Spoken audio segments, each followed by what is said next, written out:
As we've seen the distribution of gaming, the landscape shift from physical to more and more just being all digital, there have been a lot of questions around GameStop's place, or really just any retailer's place in gaming. Outside of just selling the console itself, how do these companies stick around and continue selling games if there's no physical media to sell? Well, now it appears GameStop is making a pivot, and it actually made headlines all across the internet this past week as they announced that they were going to be apparently changing things up and heading more towards retro games at select locations. Well, it turns out one of those select locations is actually near me, so I decided to head out there and see what they had. So if you guys enjoy these videos, make sure that like button and subscribe if you're new. So this is what really started to make the rounds here.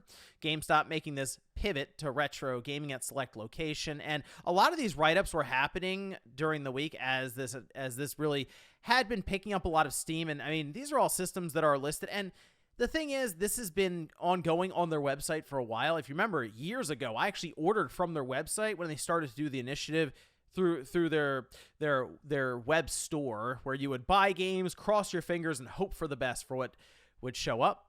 But now that they have made this announcement here, and they do kind of make it sound like it's new, I guess, because the way they're wording it here is that the classics are back, new retro GameStops are now spawning near you. It almost makes it sound like the store itself is just all retro, but that is not the case at all currently, which we'll get into more here in a minute.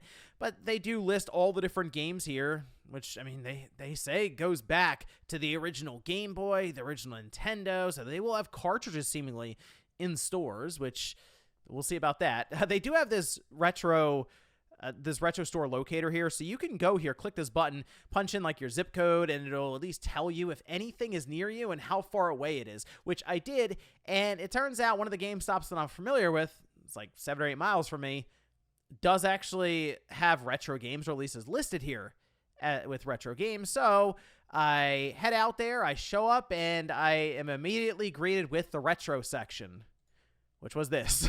So early days, I guess, is how we can view this. But yeah, right now they have one section at the back of the store that is just their retro titles. And I mean, these are all games clearly that have box art you can take the disc out of and just put out there. You don't have to worry about it being stolen or something. And well, right now it's a selection of 360, PS3, Wii U, and then they do have some 3DS games down here as well. I was looking for like Vita, didn't see anything like that. It's a pretty straightforward selection of games. I did see some original Xbox down here. They had like 4 titles, which again, not much down here. And I was going through and just kind of snapping some pictures of what they had, and the prices aren't terrible. I was a little surprised. Driver San Francisco at $30. I'm not sure if that's just an expensive game in general online, but the prices they're not terrible. Like, I've seen much worse on like eBay or just at if it's at a convention, good luck, right? So the fact that you can bring these back, they give you a receipt, the whole thing, if it doesn't work, that does add some, we'll say, peace of mind to the whole thing. And it's GameStop, so you can take it to any GameStop. But I did see this one. Sean told me that this is the move. This is the wrestling game to get here. And it was $13. Now, the wrestling games aren't backwards compatible, although I know we got to a point where they were just going on to Xbox One and PS4 and subsequently Xbox Series and PS5 anyway. But I was looking actually at some of the older 360 ones. I also saw WWE 12 here. I picked that one up too, because again, they're actually not terribly expensive. And I've been playing more and more of the newer one. I was curious to go back and see what the older ones were like then. This is kind of that period of time where I missed out on a lot of these wrestling games compared to the GameCube and the PS2 days when I played them all the time. But something I noticed as I was looking through these is, unfortunately, the cases themselves are not like the original cases. So it does seem like they have a lot of things that are disc only that they're printing out cover art for and just using generic cases. Some they do have them, like 2K17 back here. You can kind of see that, but for the most part, a lot of these games are just using like these generic black DVD cases, and they're very flimsy and kind of cheap feeling. Now, the PS3 games, fortunately, that were over here, those seem to have mostly the correct ones, and I mean, those are really easy to spot. But I mean, you can see a lot of these are just generic cases and cover art. So early days again, and I'm curious if they're able to continue growing this out, because They do list that they will be doing 10% extra trade credit, and I'm sure they'll run all kinds of different promotions right now, just try to get more of these games in the door, which really any GameStop can take trade, and it seems, again, we'll talk about this in a minute, that the certain locations that are listed are almost like the hub or like the center point for other GameStops around them to pretty much send the majority of the retro titles to. Now, I mentioned they do have Wii U titles, and like I saw Breath of the Wild here on the Wii U. That's at $19.99. I guess that's, again, not terrible in terms of pricing. Wii U games, by the way, are fairly expensive now from what we're seeing online. And they had Wii games too. One cartridge game, I asked them when I went up to the counter, I said, okay, what do we have cartridge-wise? Perfect Dark. That was kind of it. They had like a drawer in the back, and I asked them about this whole retro thing, which apparently it's so new even to them. They were like, yeah, we heard about it pretty recently too, as we were setting up this section, basically. And they don't really have a way to show off these cartridges, which is kind of an issue because you can't put the cartridges out on the shelf. People will just, let's be real, someone will take it at some point, right? Especially if it's like a high dollar one, you can't do that. They don't have any display cases to put them in because those are taken up by used consoles if they want to show off, like a PlayStation 4 or a Switch or a PS5. You put that behind glass.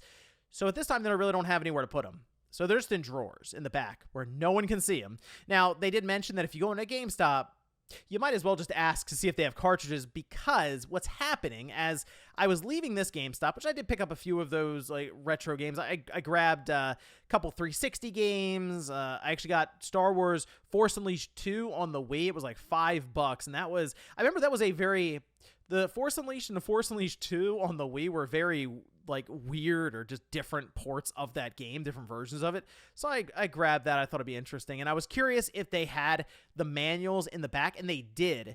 So it seems like they're also separating the manuals from the boxes and the box art they put out on the shelf, which is a good idea, obviously. Again, people will just take stuff. So fortunately, it seems like they're at least thinking about some of the little details here. But as I left, I decided, you know what, I'm going to go to another GameStop that's not marked as a retro store, because the way they were talking about this was that these stores send the retro games to them, but when they get them on trade, they just put them out on the shelves. So while they're marked as a retro store, doesn't necessarily mean that any GameStop out there wouldn't have retro games. And in fact, when I got to this other store, they just have a bunch of 360 games just out underneath the Xbox One games. Like this is like a different GameStop near me. And apparently if they have, so what they do is I think they were called RSBs, and basically you would get like an email and it would print out a bunch of stickers and tell you what to pack in a box. And they may call for a bunch of 360 games, at which point they would take these off the shelves and then send them to that other GameStop. In this case, though, they had these on trade, and they just go right out. And in fact, it was the same over with the Switch games. They had some 3DS and DS games here, some Wii titles, Wii U. So they are just kind of throwing these out on the shelf. I asked for cartridges and stuff. They didn't have any of those. And even on the PlayStation front, they had some PS3 games just sitting under their PS4 titles. So I think they even had like one or two PS2. They had like the Incredible Hulk on the PS2 and Need for Speed Pro Street, I think.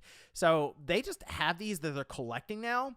And it's definitely worth just checking out a GameStop near you just to see. I do think that there is potential here, though, because while I'm sure GameStop is going to view these retro games as the thing they should be selling to make money, I think there are other benefits besides that, as in generating traffic for your brick and mortar stores that can then lead to sales of other things that you have. And I mean, really, retro games in general can feed into the collectibles, which I know are high margin for them, accessories like Nintendo 64 controllers, Super Nintendo controllers, any of these third-party controllers, I will tell you, made quite a bit of margin over the cost that you would pay out.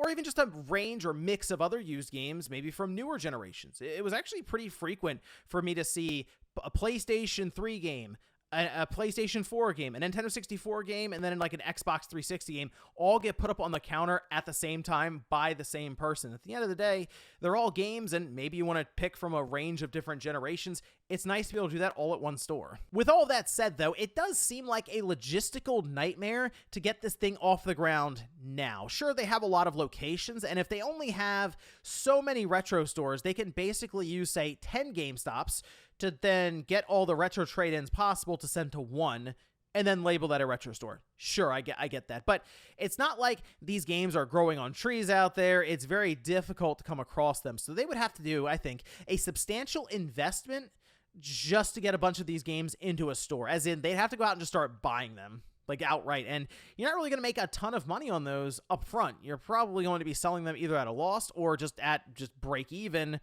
with shipping on top, in order to just get in people's mind that, okay, they are selling retro stuff. And you also have to set up for the fact that cartridges aren't exactly something you can, as they call it, gut, which is take the disc out, put the case on the wall, because it's just a cartridge. You have to figure out a way to display that better. So there's still a lot of stuff they have to figure out. And the person, at least at this retro GameStop, the one that was labeled as one, seemed very positive or hopeful that was something that would be worked out as they go into next year. But it certainly seems like something they're just trying to work out right now in the early stages. But I will say this, if you're in the area of a GameStop and you're interested to find, I think specifically 360, because they seem to have, either one seem to have a bunch of 360 games or PS3 games, it might be worth popping in just to see what they have, because legitimately those are things that they are getting in seemingly at a decent rate. The cartridges, though, are going to be a bit more hit and miss, and while it's worth asking, I wouldn't necessarily go in expecting to find stacks and stacks of N64 or Super Nintendo or Genesis games, but maybe sometime in the future, if GameStop's able to stick around, of course, to collect all of those games and have them ready to go. But let me know what you guys thought about this down below, especially if you're someone who has been maybe going by different GameStops and noticed they have all these retro games now, or maybe you've come across some of these. Let me know what you found. Thanks, guys, for watching, and I'll see you next time.